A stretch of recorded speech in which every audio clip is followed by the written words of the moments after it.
you know, the longer I live, the more I find out how much I've been lied to and how much of the things that we're being told are based on total, absolute lies and propaganda. When from looking from the outside, and when you look at the firepower of the US compared to the rest of the world and so on, do the US actually have any real enemies? And if so, who are they? This is going to surprise you a little. It's going to surprise your listeners a lot more. I think the greatest enemies that the United States of America have are corporations in the United Kingdom. And that's so easy for me to say that. And if we were in an auditorium right now, people might be waving their hands and saying, can you give us an example? And yes, I can. In this year, 2017, they've had 4 events where U.S. Navy vessels have suffered significant accidents. The most recent 2 were the USS Fitzgerald, which is a guided missile frigate, and the USS McCain, another guided missile frigate. In both cases, these ships had collisions at sea with civilian-flagged merchant vessels. Okay? Now, in both cases, the Fitzgerald and the McCain, as well as both surface merchant vessels, were being remotely controlled. In other words, there was a cyber attack against the Fitzgerald, there was a cyber attack against the McCain, and in both cases, the remote sponsors of these accidents took control of the steering of the ships and also took control of the propulsion or the power or the engines or the turbines of the ships. Now, there's a lot of countries that could do that, perhaps, but it's my opinion, and I'm sitting in the United Kingdom right now. I believe it was corporations in the United Kingdom, and I'll name them, Serco, S-E-R-C-O. I would encourage your listeners to go to YouTube and just search S-E-R-C-O for the title, The Biggest Company You Never Heard Of. This is the Serco Group. They run all 7 immigration detention centres in Australia, but they do lots more. In fact, they're probably the biggest company you've never heard of. Governments all around the world outsource to Serco. They run half of London's traffic lights, all of Dublin's, and in Ontario, Canada, they test you for your driver's licence. Serco are also the largest air traffic controllers in the world. They've got 54 towers in the US, and they control Baghdad's air traffic. They even maintain the RAF squadron the Queen flies on. All over the planet, Serco are moving people, from metros in Dubai to buses in Adelaide. And they're good at stopping people from moving too. Serco will soon be the largest operator of private prisons in the UK, and they're very efficient at it. In one prison, they increase capacity by 20% simply by putting beds in the toilets. In another Serco prison, a 14-year-old hanged himself after being assaulted by Serco guards, the UK's youngest ever death in custody. But don't think Serco aren't good with kids. In Bradford, they run all the state schools in the district. Serco is the model of a modern multinational, and that's why they're the right company to keep us safe.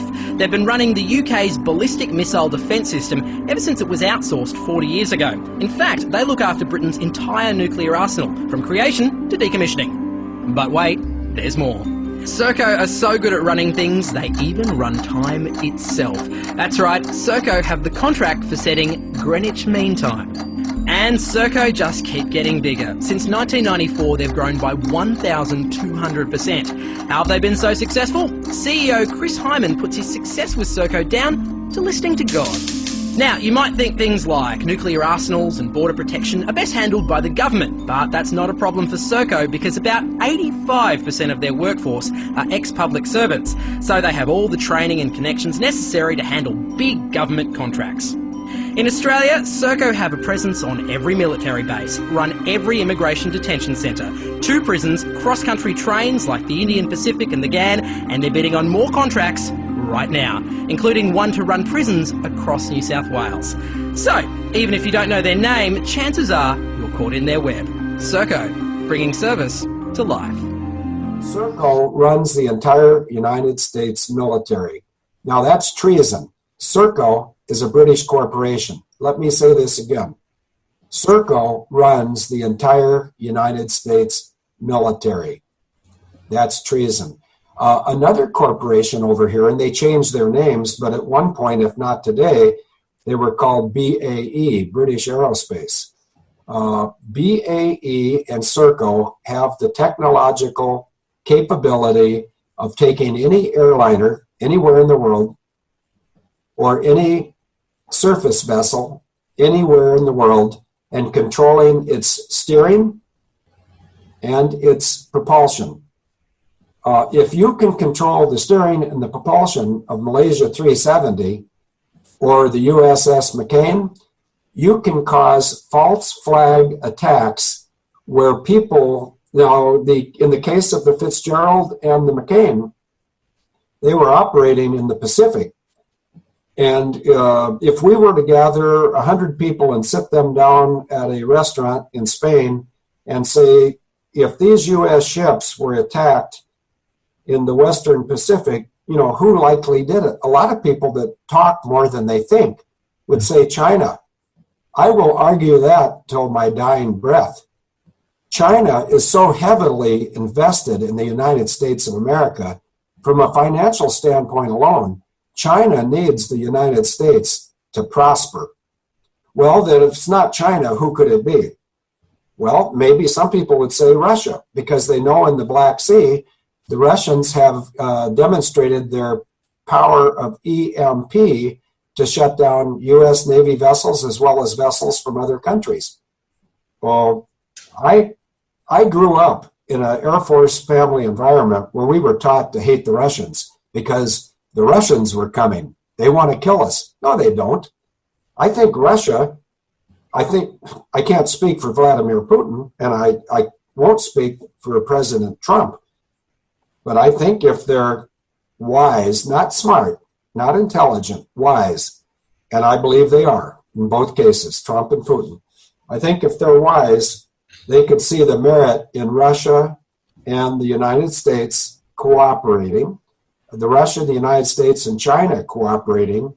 And if we can eliminate who our enemy isn't, in other words, if what I'm saying, and this is an opinion, this is certainly not a fact, but it's a well-researched opinion. If it's not the Chinese causing these events, and it's not the Russians, well, then who could it be? Well, it could be the Israelis. Of course, they're a proxy of the United Kingdom. It could be the United Kingdom. And then I'm going to lean on you with your European background. I think there's an Iranian foundation or organization called KESH, K-E-S-H-E, and that organization has advertised that they can shut down any military vehicle, meaning aircraft or ship, anytime they want. But I think that the KESH people are peace-loving, and I think they want to use their technology for peace and love.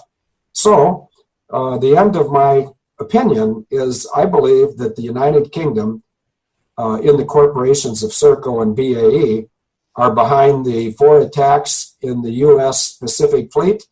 I think they were intended to humiliate the United States military, and maybe to some degree the United States military as an organization does need a little humiliation. But those dead sailors on both ships, the Fitzgerald and the McCain, in both cases, there were young enlisted sailors that died. And I've never mentioned this to you before, but one thing that I could be described at is a very strong and intellectually powerful, meaning I have information, not IQ, but I have a lot of information that I can use to be an advocate for the enlisted forces, not only of the United States, but of every country in this world. I don't want to see a dead North Korean 19-year-old kid. I don't want to see a dead Afghani 13-year-old boy that steps on a landmine. I don't want to see any of our supposed enemies, like if people in the United States think that we should hate Yemen or be upset with Qatar or be upset with Afghanistan. I don't agree with them. I think the United States Department of Defense needs to do what its name indicates: defend. Defend who? Defend the United States. We don't need to be in 170 countries to defend the United States. We can bring it all back. We can super fortify the United States of America. I don't think we have a natural enemy out there unless it's the United Kingdom. Now, let me give you some historical background. Between World War I and World War II, the United States Department of War, as it was accurately named back then, before they became engaged in deception by calling themselves Department of Defense, back in about 1935, the United States Department of War came up with contingent plans to fight wars against any enemy we might have anywhere in the world. All these war plans were color-coded.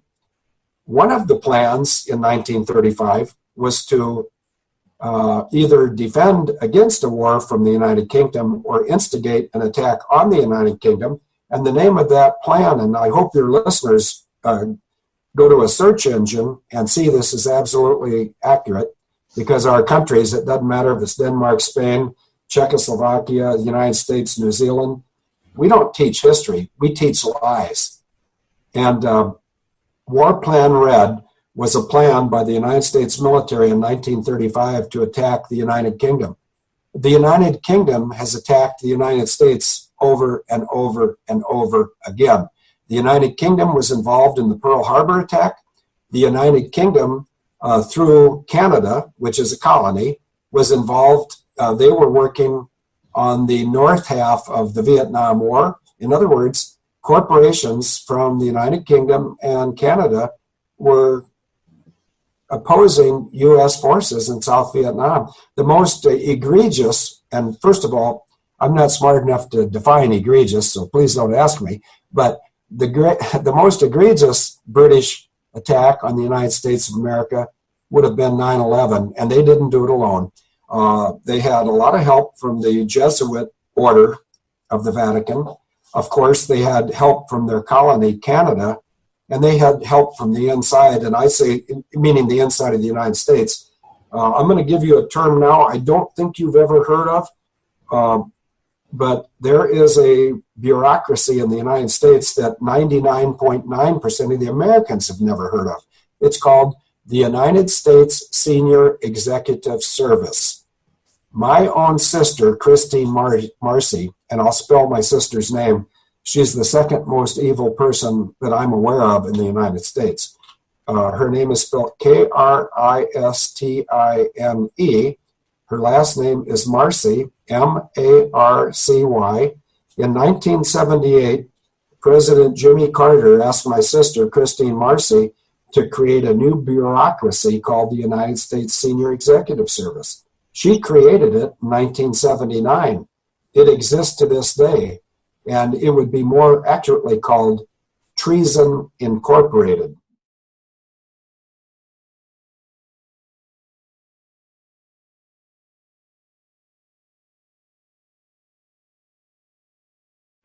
Okay, it's day 110, and this is part 2. And I wanted to do a piece on Senior Executive Service. This is the service that was started by Christine Marcy. The folks that watch Field McConnell, I believe this is his half-sister, will know all about this. But it was created in 1979, and this really is Hillary's rise to power. From the Jimmy Carter administration, Brzezinski basically made this a pet project for Hillary Clinton through Christine Marcy to sort of come up with a secret police. I don't want to say secret police in terms of raiding and physical beating or anything, but where you're starting to infiltrate the intelligence services and so forth, and it's all compromise. Now, I had an executive from SES straight look at me at the harbor in Baltimore National Harbor, and say, look, hey, I'm untouchable. I'm an SES. I make $200,000 a year. I report directly to an adjunct general here at Anacostia. We have G4S. It's right up there. They pointed up the hill toward Rod Wheeler's office. Said, hey, we're right up there. We got total surveillance contracts with the Navy. Navy just right over there. Points right over, just upriver, about 2 miles. There's the Navy Research Labs right there. We own this place. There's nothing you can do about it. And I was talking to her about how I was kind of reporting on the corruption and so forth. She said, well, if you don't know about SES, you don't know anything about Washington, D.C. And I said, well, tell me more. She said, well, there's about 10,000 people, and Hillary owns most of them. And they are a sort of a superdelegate, but they are more than that because they have the intelligence. So they have everything that NSA has, at least according to this person that I was talking to, this SES that I was talking to. And we have it at Five Eyes. So even if Trump takes it all, even if Trump shuts this leaking down, we have it all with Five Eyes. We got it in England, we got it in Australia, we got it in Canada, we got it in New Zealand. Trump would have to play whack-a-mole and go to all 5 of these different Five Eyes to get this information. You're screwed, basically. There's no way you're going to get out of this. We have a lock on Washington, D.C. Straight to my face, said this. So this is the swamp. There is no doubt about it. These are basically different organizations set out to compromise. Now, are they hiring prostitutes and setting up low-light cameras and so forth?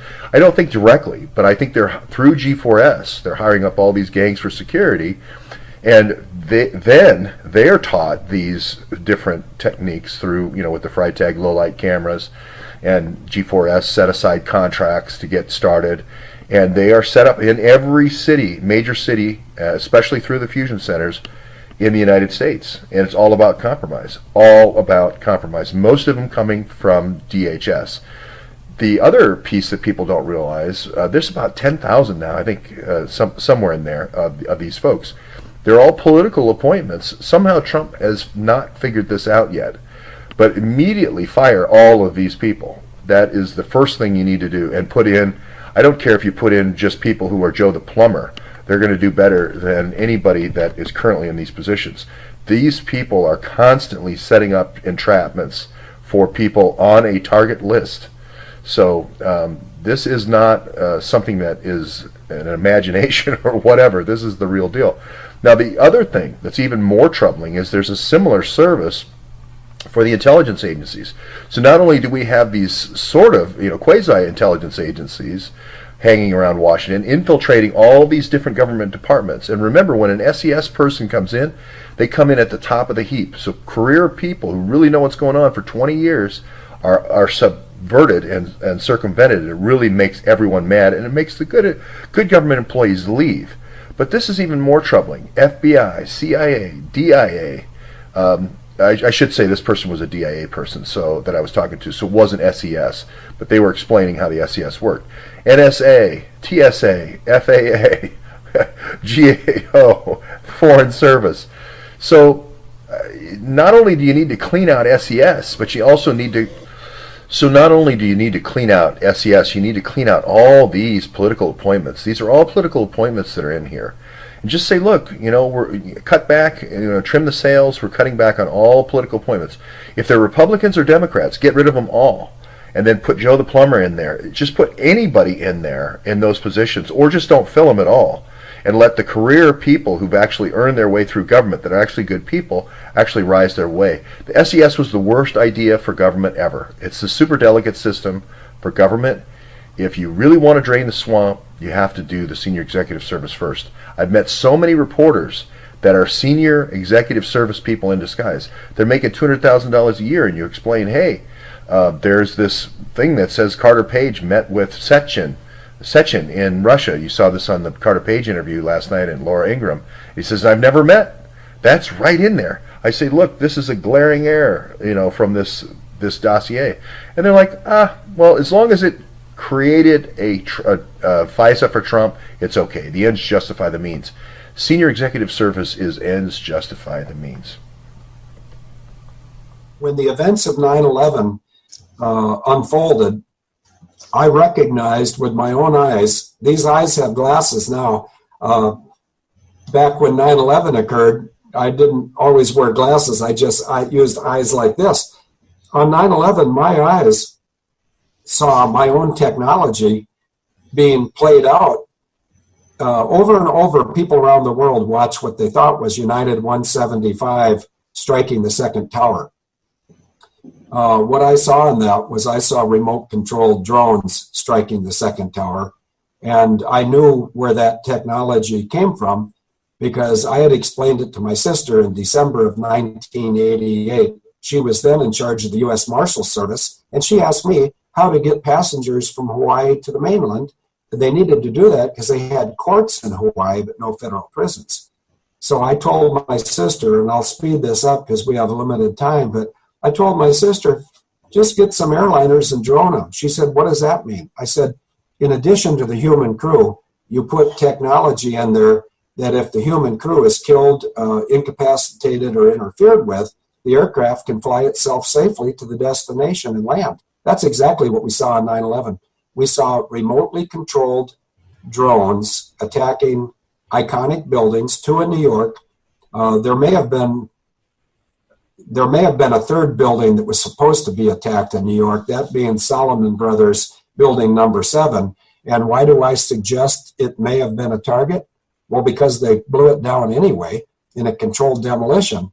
And I don't want to be flippant or humorous, because all of what we're talking about is evil and sickness. But the people that planned 9/11, they didn't have the best aviation people working with them. In fact, I'd say the best aviation people are working against them at this very moment. But Building 7 had to come down because what was in that building, and not only that, but what had been removed from that building. But I'll leave that for another day. The iconic buildings in New York were World Trade 1, World Trade 2, and to a lesser degree, World Trade 7. In Washington, D.C., the targets were the Pentagon, which is I think you and I might have exchanged an email, or maybe we had a Skype conversation where you said that Washington, D.C. is sort of the military center of the world control mechanism, which is certainly true. But when they attacked the Pentagon with what was a Raytheon A3 Skywarrior, what they were trying to send a signal to, not so much to the outside world, but to the United States itself. The message was, we can attack and destroy your greatest fortress with impunity. The other target that did not get attacked, because United 93 was 41 minutes late, was the U.S. Capitol building. Many people know, I'm sure most of your informed viewers know this already, but certainly you have new people every day. And for the new people that might view your broadcast of this, the United States Congress and the United States Senate both were in one building, the U.S. Capitol building. That was the target of the second A3 Skywarrior, and the only reason the second A3 Skywarrior couldn't strike the target and kill the entire United States elective government is because the offending flying vehicle was there on time, but the United 93, the flight that was going to be blamed, did not get there because it was delayed on the ground at Newark's Liberty Airport for 41 minutes.